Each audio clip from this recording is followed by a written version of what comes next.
Miss Ina, itong nalalabing mga ilang minuto natin Yes.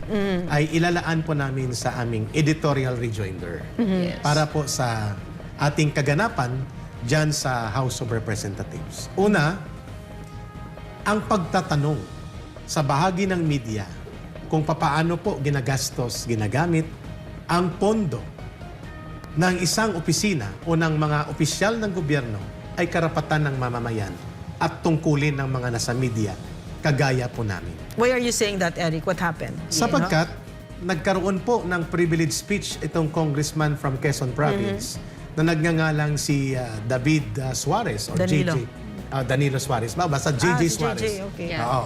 Anak yata ito ni Congressman or ni Governor Suarez. Mga kababayan, sinasabi niya na tayo daw ay nang aakusa sa SMNI doon sa 1.8 billion na ginastos ng opisina ni Speaker Martin Romualdez for travel expenses. Sa konteksto na ito ay naging isang reference discussion with Secretary Greco Belica on the 1.1 billion gastos na inilahad dito tungkol naman kay Secretary Loizaga ng DENR.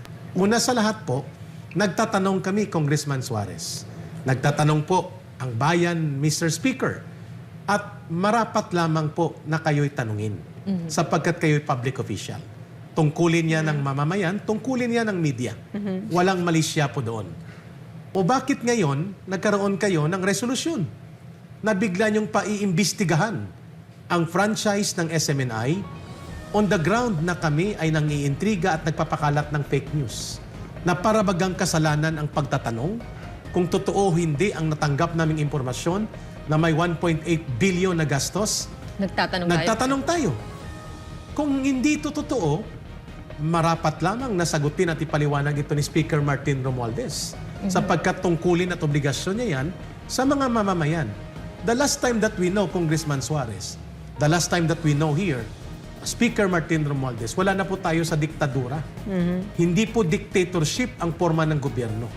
And you do not own the government. Neither do you own the House of Representatives. Though you are the Speaker, you are only part of the House of the Representatives. Ang Kongreso ay representasyon ng mamamayang Pilipino. Kailan naging krimen at kailan naging mali ang pagtatanong sa kondukta sa mga pundo at paggamit ng pundo ng mga public officials kagaya ni Speaker Martin Romualdez? At bakit pupunta sa franchise ng SMNI? Did you ask yourselves, hindi ba ito lantarang paggamit ng kapangyarihan ng gobyerno which ipinahiram lang sa inyo ng mamamayan for an implementation of censorship? Yes. Pagsupil yan. Pagsupil sa karapatan sa malayang pamamahayag na ginagarantiyahan ng konstitusyon. At ito ay mandato na ibinigay sa inyo ng mamamayan na narespetuhin nyo ang mga nakasaad sa saligang batas. The expression, the freedom of expression, the freedom of the press. Pangalawa, kailan po hindi pwedeng magtanong ang mamamayan at ang media tungkol sa mga public funds na ito? Natanong nyo rin ba ang sarili nyo? Bakit wala kayong pagtatanong o pagpapaimbestiga sa Rappler, sa Inquirer, sa Philstar, sa mga media na ang inilalabas nila ay mga pahayag ng Communist Party of the Philippines, ng NPA, ng NDF, na ang layunin ay pakalat ang propaganda against the government, and yet hindi nyo kunu-question ang mga franchise nila o ang mga permit nila to operate. Kami na lumalaban sa CPP, NPA, NDF, at lumalaban sa korupsyon at lumalaban sa maling pamamahala para maging matino at maayos ang gobyerno, bakit nyo ko-questionin ang aming franchise? Bakit nyo ko-questionin ang pagtatanong namin? Uulitin namin po, hindi po mali na magtanong kami kung mayroon ba totoo na impormasyon ng kagastusan na umabot ng 1.8 billion sa mga travel sa Speaker of the House. Kung hindi ito totoo na itinanong ng mamamayan through Laban Kasamang Bayan, edi ipaliwanag ninyo. Yes. Hindi na gamitin nyo ang inyong kapangyarihan na ipinahiram lang ng mamamayan para ipitin ang SMNI. Pagbubusal ba ito? Mag-isip-isip nga kayo. President Bongbong Marcos Jr., hindi pa presidente itong pinsan mong si Martin Romualdez at ang mga kasabwat niya ay parang pagmamay-ari nila ang buong gobyerno. You as the president does not exercise this kind of abuse of power, samantalang itong si Martin Romualdez ay lantaran kung mag-abuso ng kapangyarihan at gagamitin niya ang kanyang posisyon para iipitin niya ang mga tao, ang individual, ang organisasyon at mga media entity na hindi sumasang-ayon sa gusto nilang linya ng pagbubusal at inilalantad ang kanilang pakikipaglaro sa CPP, NPA, NDF. Yun po ang dahilan kung bakit pinapatawag nila ang SMNI. Bukas, November 30. And people are clamoring here. Dapat ipatigil ito. At dapat hindi ito hahayaan sapagkat this is sending a wrong signal na kapag nagkomentaryo ka sa isang miyembro ng Kongreso, kagaya ni Speaker Martin Romualdez na napakapoderoso, pwede palang pati ang freedom of expression at ang the right to exercise free press na ginagarantihan ng saligang batas ay aapakan nila sa pamamagitan ng disguise ng committee hearing. Committee hearing for what? Ang kaso ng ABS-CBN ay paglabag sa mga kaso tungkol sa hindi pagbayad ng tamang buwis at mga pandaraya sa kanilang income pati na sa pagpasok ng foreign investment na ipinapakilos nila ng patalikod sa batas natin. At ginamit sila ng isang political group para atakihin ang gobyerno. Hindi kami umatake sa gobyerno. Yes. Umaalalay kami at ang nilalabanan namin dito, ang totoong kalaban ng bayan at kalaban ng gobyerno. Ang CPP, NPA, NDF, magkaiba ang sirkumstansya namin. O bakit nyo kami iipitin? Sapagkat ibinubulgar namin na dapat hindi matuloy at magpapatuloy ang sabwatan ninyo, Speaker Martin Romualdez, sa CPP, NPA, NDF na napakadelikado sa interes ng mamamayan at sa interes ng kapayapaan at ng ating bansa.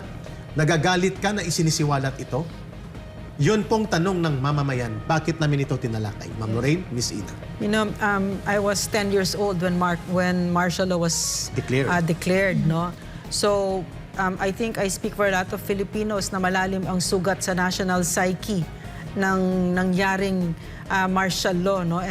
And yung naalala ko noon, yung pagsupil sa press.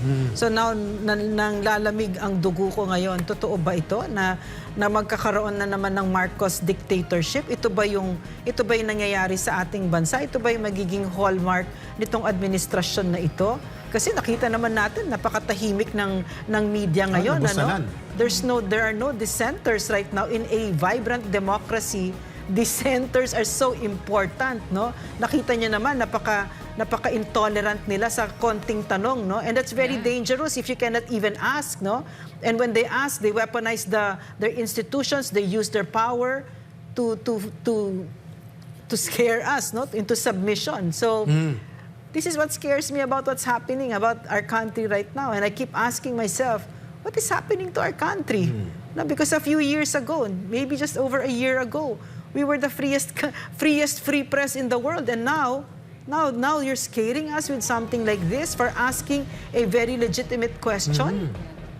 Na kaya namang ipaliwanag. Buksan ang libro Yeah. at ipakita sa publiko ang gastos kung hindi totoo o hindi. O, Eric, Ma'am Lorraine, bigyan natin ng pagkakataon yung naging pahayag din ng House of Representatives through Secretary General Reginald Velasco kahapon ito. Ito ang sabi niya. Recent reports circulating about a 1.8 billion peso travel fund allocated to Speaker Martin Romualdez are completely unfounded and categorically false. These allegations are a clear example of fake news designed to mislead the public and tarnish the reputation of the Speaker and the entire House of Representatives as an institution. We urge the public and the media to exercise caution and verify facts before sharing such baseless claims. The House of Representatives is committed to transparency, accountability, and the Office of the Secretary General can confirm that such bloated amount for the Speaker's travel expenses does not exist. We in the House of Representatives are dedicated to serving the nation with integrity and will continue to focus on our legislative duties rather than being distracted by unfounded rumors and misinformation. Okay, Kung hindi binasa 1.8, magkano kaya? At bakit walang libro? Yeah. At hindi po kami nang aakusa. House Secretary General Velasco, nagtatanong po kami. Yes. Because pinasok po yan ng impormasyon sa amin. And the information came from the House of Representatives, employees. Ang sabi dito sa amin, Eric, Pakitanong nyo sa Laban Kasamang Bayan if this is true na mayroong 1.8 billion expenses for travel. Si Speaker Martin Romualdez, ano po ang mali doon? Yeah. Bakit nyo bubusalan ang pagtatanong na ito? At kung transparent kayo at accountable, bakit hindi nyo sinasagot ng tama ang panawagan ni Pangulong Duterte at ng mamamayan na buksan ang inyong libro? Magpa-audit kayo sapagkat nababahala kami that there are 3 operatives, active operatives of the CPP, NPA, NDF na nagwawaldas ng pundo na humigit kumulang 100 million every year para sa 3 sa kanila na yan buo na or mahigit pa. Subalit walang investigasyon kung saan ito napupunta sapagkat kami na mismo nagsasabi, ito sila ay dugtungan ng suportang pinansyal sa terorismo na ginagawa ng CPP, NPA, NDF, and yet nandyan sila sa loob ng Kongreso. Yun po ang dahilan kung bakit tinatanong ang libro at ang mga accounts kung saan napupunta at baka nakalimutan po ninyo. Speaker Martin Romualdez, Congressman Suarez, kayo po ay public officials. You are always subject to public scrutiny and public criticism. And you should explain your side to the people in the free market of ideas because you chose to become public officials. And under the law, sa konstitusyon, all public officials must be accountable to the people at all times. Kami po ay dugtungan at daluyan lamang ng pagtatanong. Pwede ba? So kung kami tinatakot nyo at bubusalan nyo sa mga paimbestigasyon dyan sa House Committee, ay nagkakamali po kayo. Hindi po kami titiklop. Hindi po kami papayag na ang taong bayan ay mawawalan ng boses at ng daloy ng katotohanan sa tamang paninindigan. Tsaka yung mga tinatanong namin dito, tanong yun ng taong bayan, Yes, no? correct. And it's just basic, no? It's media 101, a journalist, media practitioners like us. Our duty to the people, no? Is to ask the hard questions. It's a punch up, no? We have to ask those hard questions. Hindi kayang yung tahimik ka lang na ang dami-dami nangyayari like all that we see now, no, in mainstream media. They're so quiet. Diba? They're so quiet. And what do we hear? We hear whispers of corruption. No? And we have to bring that out and we have to ask all these hard questions. Why? No, why? You should not take offense, Congressman Suarez. No one should take any offense in this because magkaisa tayo dito eh. You love your country, we love our country. We all stand on our shared ground of love for country. Pero meron 3 dyan, hindi ganyan ang tinatayuan nila. So anyway, let me just repeat it, no? This is the job of media practitioners. We ask the hard questions and it comes from our love for country. Yes, Okay, so, no intent of malice there. Yeah. Kung may nagtanong, may dapat sumagot at obligasyon nyo pong ipaliwanag yan. Eh bakit kayo magpapatawag ng Congressional Committee investigation? For what?